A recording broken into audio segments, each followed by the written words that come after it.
Here's another fun project using speckled eggs. Let's paint a wreath.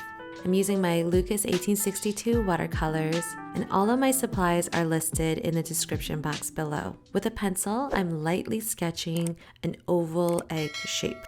Remember to keep your pencil lines really light, and use a kneaded eraser to remove a lot of the graphite, or use a regular eraser to completely erase lines.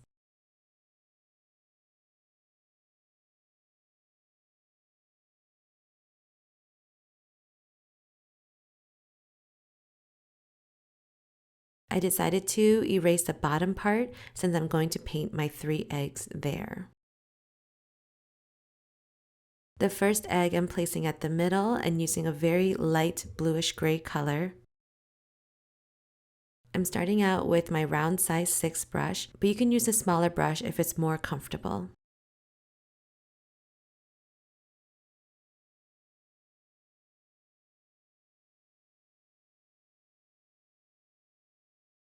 While this layer is still wet, I'm adding just a little bit of Payne's Gray and Black mixture in there. When you do this wet on wet effect, you really want to make sure that your paper is not too wet, that your paint is not too runny. All of these factors can really complicate a painting.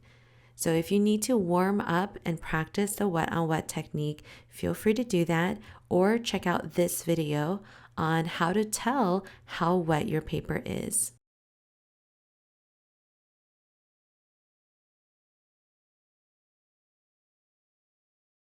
The eggs on either side of the center egg are going to be placed behind it. And so the second egg is more of a brownish egg.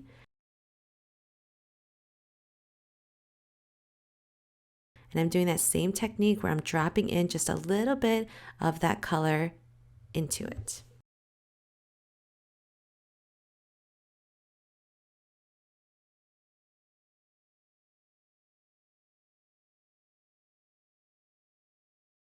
I like using the wet on wet effect because you can add in colors that are going to end up looking very soft and hazy. And with eggs, the color transitions are going to be really fuzzy and hazy.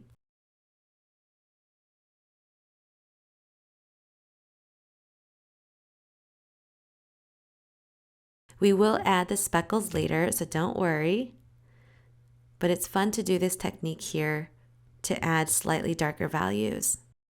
I've switched to my round size 1 brush, and with a dark burnt umber color, I'm painting the branches.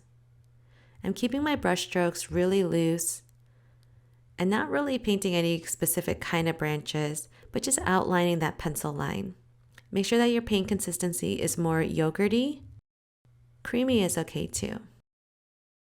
And if you need to know more about paint consistencies, make sure to check out this video on the 5 levels of paint and water mixture consistencies.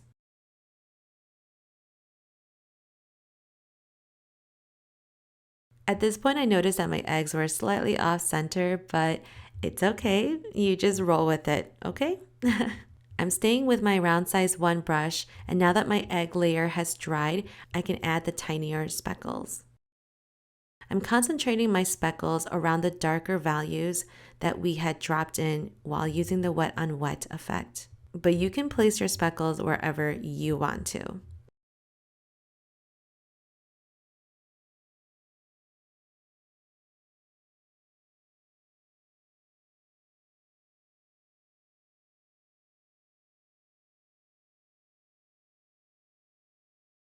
I have another video where I'm painting just 4 speckled eggs, so make sure to check that out if you want to get some more practice in.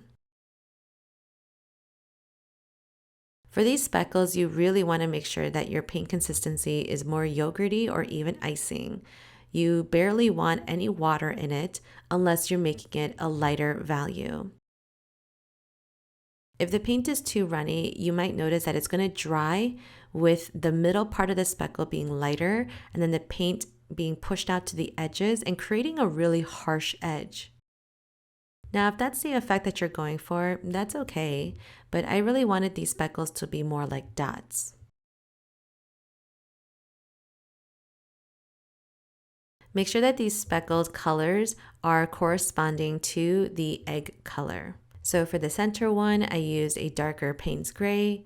For the brown, I used a burnt umber. And then for the green, I'm using a chromium oxide green.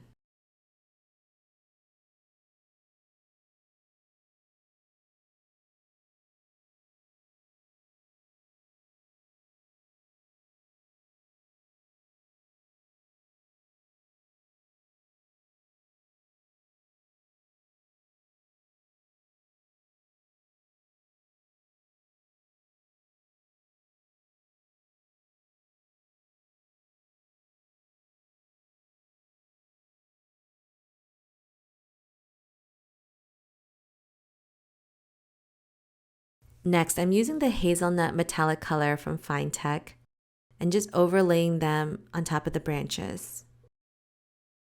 If you don't have this color, don't worry. Maybe you could add a little bit of yellow ochre or just a lighter tan brown color.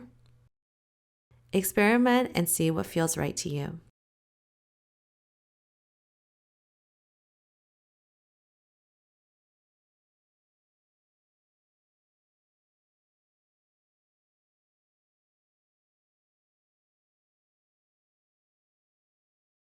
I've switched to my round size 6 brush and adding some leaves. I'm honestly using some leftover dried paint on my palette and adding a little bit of blue for cooler toned leaves. I'm starting with the leaves at the base so I can give a minute for the metallic color to dry.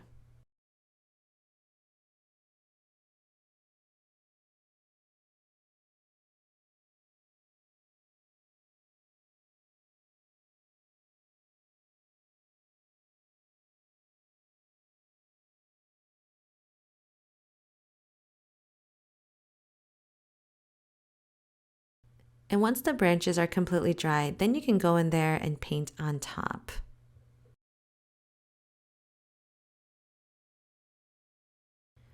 Try to mix up where the warm and cool leaves are going.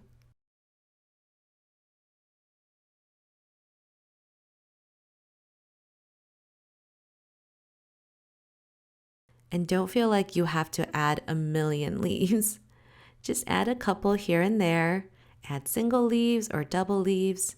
Always take a step back and look at your painting and see where you need to fill in some more. The leaves on the branches are slightly smaller than the ones at the base. But that's just my personal preference. You don't have to do it like that.